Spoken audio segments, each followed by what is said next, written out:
Hello everybody, and welcome back to another video. In today's video, we'll be taking a look at the 2026 Senate elections, and we'll be talking about why many are discussing the possibility of a bit of a Democratic comeback in the Senate. Now, what I mean by this is that obviously the elections haven't happened yet, they're still over a year away, but Democrats have gotten some good news, and I would say a streak of objectively good um, kind of luck events happening to them in the past few months. And this has led a lot of people to start to talk about the Senate being competitive in 2026 and maybe even hoping for a Democratic flip.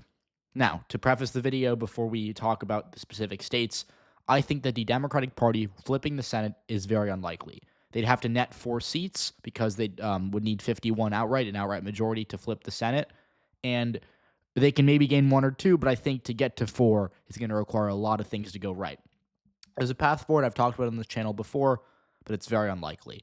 So with that being said, I do want to talk about the events that have kind of transpired that have changed the map a little bit since January or February, and focus on some of the specific races that are going to be most competitive. So I've labeled the map. I've filled out, most states and given them to either party. In theory, you could have a debate about whether or not you could maybe move some of these states into the competitive column. But I'm just thinking about what we know based on the behavior of the party.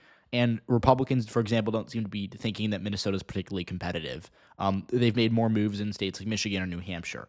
Democrats don't seem to be trying to get Laura Kelly to run in Kansas. That's not really been discussed. But they have made moves in other states like Texas or Alaska that are similarly partisan towards the GOP. So, with that being said, let's talk about whether or not this Democratic kind of swing or maybe momentum is real. Now, the 3 Republican targets we have to talk about are interesting because I would say that 2 of these 3 have not really gone that well for Republicans. So Democrats are playing a bit less defense than maybe expected initially. So on paper, the hardest Republican target is in New Hampshire. And this is a state that voted for Kamala Harris. And back in 2020, the Democratic incumbent Jeanne Shaheen was reelected by 16 points. Shaheen was a really popular senator. She won every county in the state, and overall was just made that seat borderline safe every cycle. Now she's retiring. She's in her late 70s, so she is kind of stepping away from politics, I assume. And Democrats have an open seat. So Republicans initially saw that as a bit of an opportunity to maybe go after Shaheen's seat. But Democrats are going to run Chris Pappas, most likely, who is a congressman from the eastern part of the state who's won tough elections before. In 2022, a lot of people said he was going to go down. He ended up winning pretty decisively. He won by 8 points. So definitely a good candidate for Democrats. Republicans do have Scott Brown, who is a former senator from New Hampshire. But Brown, or from Massachusetts, not New Hampshire. This race in New Hampshire. Brown's kind of he's moved to New Hampshire, but he's kind of carpetbagging a little bit here. Brown's a good candidate in the sense he can raise money. He has a bit of a profile, but we know that, especially this is the case last midterm, candidates that move states to run for Senate, looking at you, Dr. Oz, don't do particularly well, like just from an electoral perspective. And I don't say that to throw shade at Dr. Oz or at Scott Brown. I'm just saying that's kind of what the history has been. And so New Hampshire, which is a pretty small state, mostly people who are, like New Hampshire, not a lot of people move there. It isn't like a state like Texas or Florida or Nevada where you have a ton of people that are kind of transplants. And I think that'll work against Scott Brown. It's also just a bluer state. I mean, Kamala Harris won it by 4% last year, and Biden won it by 7%. So I think nowadays it's pretty blue. So we're going to put it, I'll put it light blue just for here. Georgia's another one that I think Republicans have kind of dropped the ball in, and it's pretty obvious why. A lot of Republicans were expecting Brian Kemp to jump into the race and challenge Jon Ossoff. Kemp ultimately decided not to run. Now, Brian Kemp, of course, is the relatively popular governor of the state. He won re-election by 8% on the same ballot that Raphael Warnock received more votes than Herschel Walker in the Senate race. So he's pretty well liked overall, and is a really, would have been a really strong candidate. I don't know if he would have been guaranteed to beat Ossoff, but he would have made it a really hard race. It would have been a really, really, it would have been a battle, I guess I should say, is what it would have been. But Republicans do not have Kemp to run. And we kind of have a bit of a primary emerging for the GOP. We're looking at 3 candidates. It's mostly Buddy Carter, who's representative from kind of the Savannah area. Mike Collins is from a more rural northern district. And then Derek Dooley, who's been endorsed by Brian Kemp himself, which could help him a little bit. I think Mike Collins is probably the most conservative candidate in the race, and he's probably going to get the nomination. But either way, I don't think him or Carter or Dooley would be all that great. I would say Dooley's probably the weakest candidate because he's never won an election before. He's a coach of a college football team that, by the way, isn't even in Georgia, right? Tennessee, to be fair, it's an SEC school, but it's not in Georgia, right? It'd be a bit better if he was a coach of maybe the Georgia Bulldogs, but Brian Kemp has endorsed him. So I think Dooley, one of the weaker candidates Republicans could run.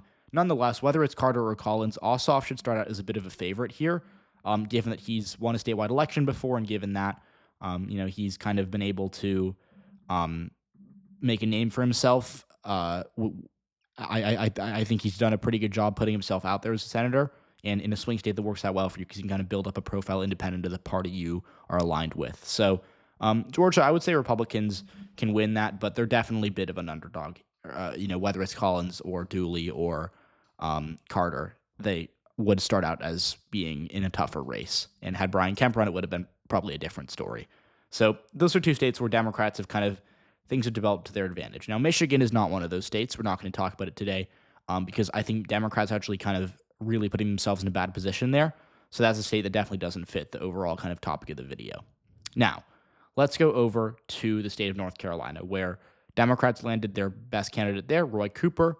This was a race that in 2020 was quite close. Tom Tillis won re-election by around 100,000 votes, or roughly 1.7%. He is retiring. Republicans are likely to run Michael Whately, who is the chair of the state party, who I think will actually be a fine candidate for them.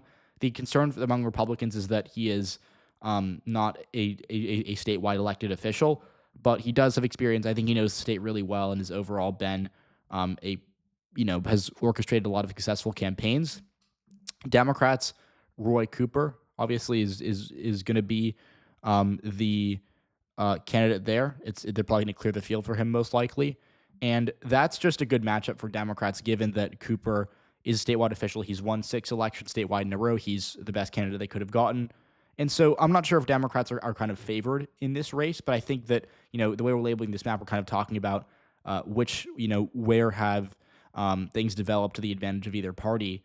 And Michigan State, we're going to come back to at the end of the video, but North Carolina, Democrats have gotten their candidate. Republicans, again, Michael Whately, I don't think is a bad candidate by any means, but he's kind of unproven. So on pure candidate quality, Democrats probably have an advantage there as well.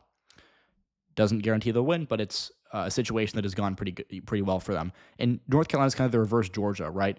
It was in Georgia, Republicans wanted a popular governor to run. They thought he'd be able to change the dynamics of the race. Kemp didn't run, whereas in North Carolina,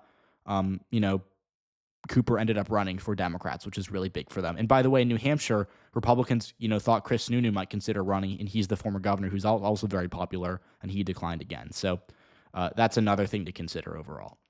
Now, the next state where things have, candidates have developed to the advantage of Democrats is Ohio. Now, Ohio is a tough lift, and I'm gonna, I've talked about this before. I've stated why I think Ohio Republicans are still clearly favored, but Democrats have landed Sherrod Brown to run. Now, Sherrod Brown is a former U.S. senator. He lost in 2024, but he outran Kamala Harris by around 8%, so he's definitely a good candidate. There's no dispute about that. Republicans do have an incumbent here in Jon Husted, who's, I would say, a stronger candidate than Bernie Moreno was, so that's going to, really prove tough for Sherrod Brown, but Brown is the strongest Democrat in the state of Ohio. There's not a single candidate that Democrats would rather have running, and whether or not he wins the race, it'll come down to a lot of factors. He says he's going to have to do a lot to win, certainly. But I would say that at least as of right now, on pure candidate quality, Democrats have gotten what they need out of Ohio. Even though Jon Husted as an incumbent will probably be stronger than Bernie Moreno was last year for the GOP. So this is a race where, again, Democrats, they've gotten the best case scenario already, but they still need a lot to go right for them to actually win the seat back.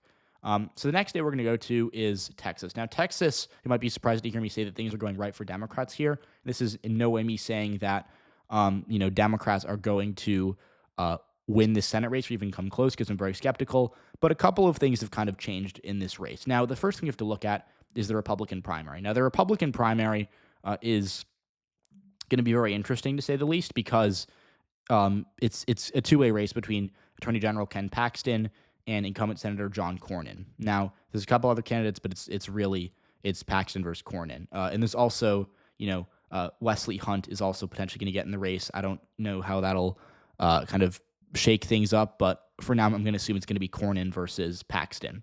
Now, in 2020, John Cornyn put up a pretty good performance. He won by nearly 12%, and he outran Donald Trump by 6. He did, as you can see, if you remember back in 2020, good example of this, Joe Biden won Tarrant County. This is a suburban county. It voted for Trump by 4% last year, so it did swing a little bit back to the right. But it was a Biden county, and it voted, by the way, it voted for Colin Allred in the Senate race too, so it was still, blue to an extent. John Cornyn outran Ted Cruz here, did quite well across the board in the Dallas suburbs, and he also was able to cut a little bit into Democratic margins in the Rio Grande Valley, even though, of course, he didn't do as well as Trump there. So Cornyn's a good incumbent. Just statewide, he's always done pretty well. And if he were the nominee, I'd move this race to likely Republican no matter who Democrats nominated. Now, Ken Paxton, on the other hand, he's been the weakest kind of GOP candidate in Texas for the past 2 cycles. In both 2018 and 2022, he won by the least amount of all statewide Republican candidates.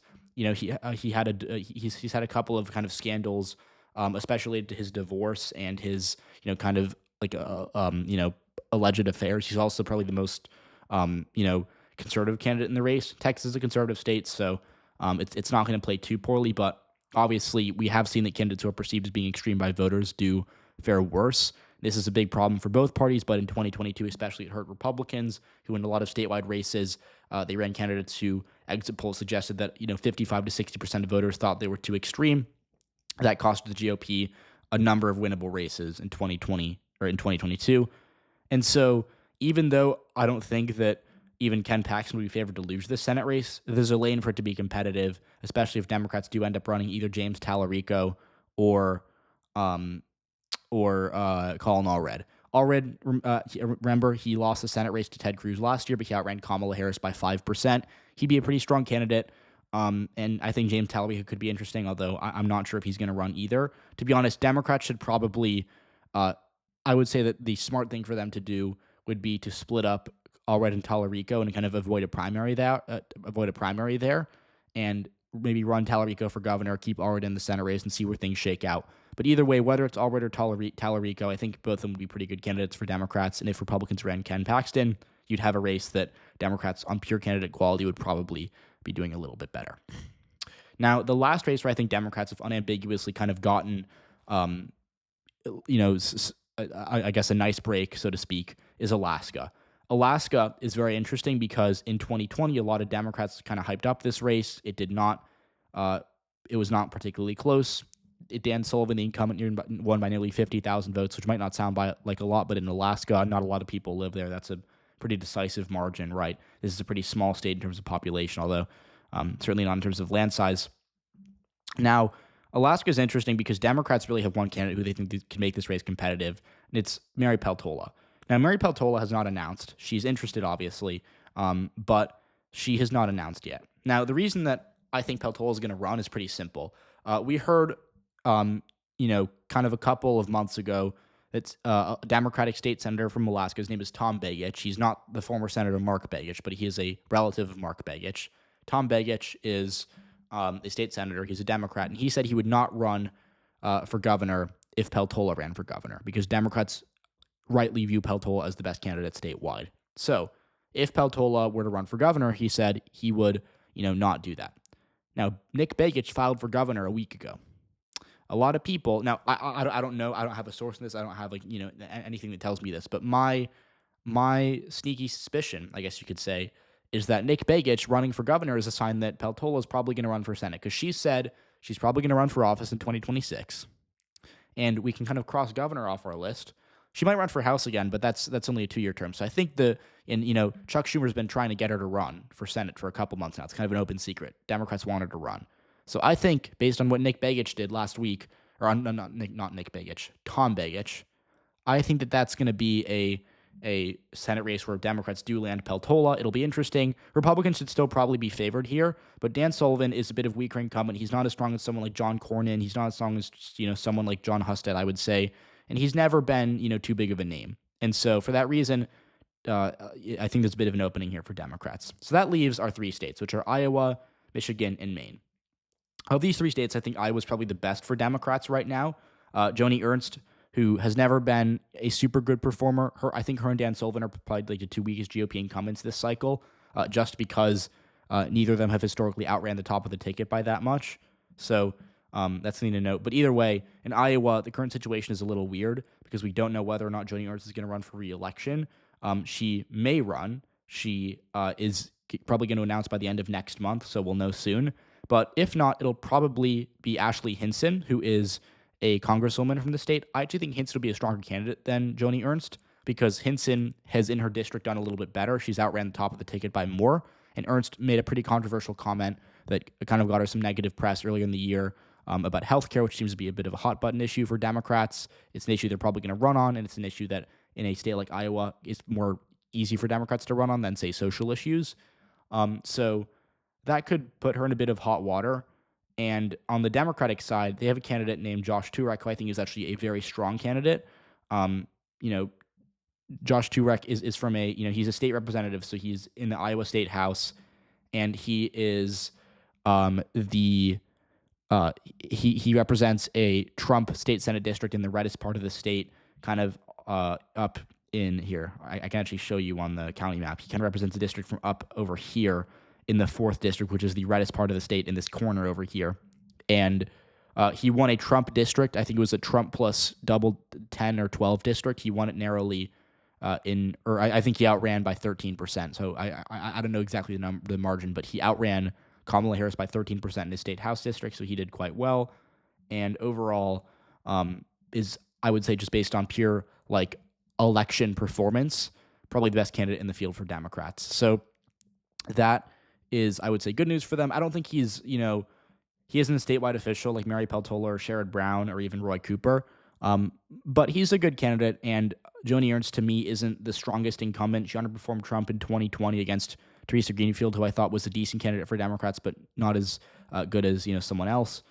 I don't mean to hint at anybody else. I just think Greenfield was, in retrospect, not a strong candidate. Democrats have actually gotten pretty good luck with their candidates the past few cycles, and Teresa Greenfield doesn't stand out as being particularly strong to me. They probably would have been better running, a member of their House delegation, or even even I think Chet Culver would have been a better candidate for them than Teresa Greenfield, to be honest. But that's a conversation for another time. Regardless, Democrats in Iowa, I think this is a decent race for them, but overall it's going to be really hard to flip just because it's a red state nowadays. So Michigan and Maine are the only two states where Democrats have a bit of a problem here. Now, Michigan is by far, I would say, the most disappointing for Democrats because they have a big bench in the state. First of all, they have a sweep of the row offices. I mean, the GOP, the Republican Party has not won a statewide race in Michigan since 2014, or no, I think since 2010 maybe. No. Sorry, since 2014 without Donald Trump, right? They haven't won a Senate race, they haven't won a governor's race, they haven't won these row offices, right? So Democrats have had a monopoly on the statewide, Attorney General, Secretary of State, Governor, on those offices for the past 6 years. They have a number of people in the House like Hillary Schulten and Chris McDonald-Rivet who are strong candidates, who I think would at least run strong campaigns from competitive districts, who are also not running.